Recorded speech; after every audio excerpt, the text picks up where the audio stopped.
মেঘ মল্লাৰ আজিৰ খণ্ডটি উপভোগ কৰক নিশা 9:30 বজাত।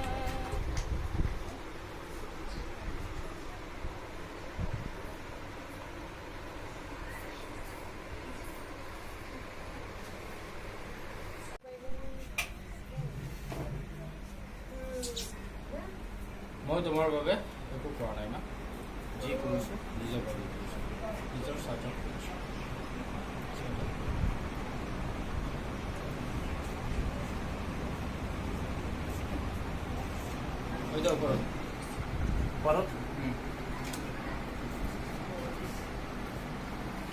এই নিজৰ স্বাৰ্থত কৰিছে বুলি তাই জাষ্ট তাৰ পৰা এনেকৈ মুখ কৰিছে, কল্পনাৰ পৰাই ধৰিছে স্বাৰ্থত, তাই লৈ গৈছে কাষত আহিছে আহি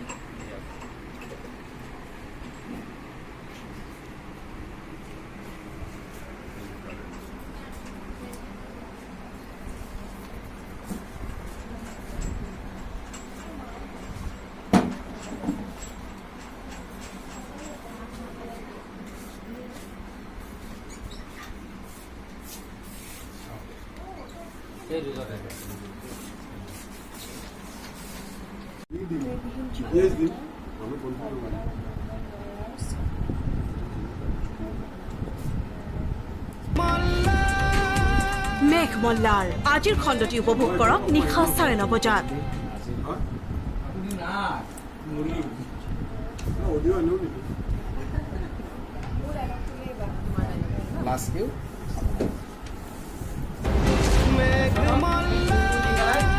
মেঘ মল্লাৰ আজিৰ খণ্ডটি উপভোগ কৰক নিশা 9:30 বজাত।